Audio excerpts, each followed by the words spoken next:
Hi అందరికీ ఈరోజు పొద్దున్నే చికెన్ వండాల్సి వచ్చిందండి. ఎందుకంటే మేస్త్రి పొద్దున్నే ఫోన్ చేసిండు, బండలకి నీళ్ళు కొట్టాలమ్మా అని అంటే నేను పొద్దునట్టే పిల్లలకి వంట చేసిపోయినా. నేను అంటే చికెన్ ఏం కూరగాయలు అండి, అప్పటికప్పుడు చికెన్ తెచ్చి టమాటాలు ఉల్లిగడ్డలు వేసి గ్రేవీ లాగా వండినా.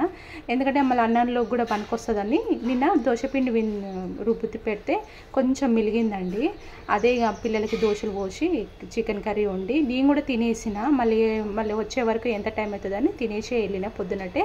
ఈరోజు అయితే మాది చికెన్ కర్రీ అండి. మా పిల్లలు కూడా పొద్దునట్టే స్నానం చేయించి వెళ్ళిపోయినా, ఎందుకంటే మళ్ళీ వచ్చే వరకు మధ్యాహ్నం అవుతుంది. మళ్ళీ వాళ్ళకి స్కూల్ మధ్యాహ్నం ఉంది, అందుకనే స్నానం చేయరి దెబ్బ మళ్ళీ వచ్చినాకైనా జడలు వేస్తానంటే స్నానం చేసి ఉన్నారండి. నేనైతే తినేసి పొద్దునట్టే వెళ్ళిపోయినా.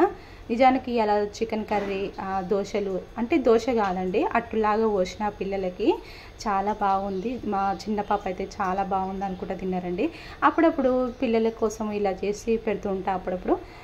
ఈరోజు పని ఉందని దెబ్బ తినేసి వెళ్ళినండి. నేనైతే బయట ఏదైనా పని ఉందనంటే మనం తొందరగా వంట చేసుకొని పోతాం కదండి, అందుకని నేను అన్నం కూడా వండేసి పెట్టిన. మళ్ళీ పిల్లలు మళ్ళీ అన్నం కూడా అంటారని పొద్దునట్టే వచ్చి నీళ్ళన్నీ కొట్టినండి బండలకి. మళ్ళీ అసరకాడ చేస్తారని మేస్త్రి చెప్తే మళ్ళీ వాళ్ళు వచ్చినాక మళ్ళీ పని చేయరాదు, వాళ్ళు దెబ్బ సిమెంట్ కలిపి పెడతానే ఉంటారు. అందుకని పొద్దునట్టే ఫోన్ చేసి నీళ్ళు కొట్టమన్నాడు.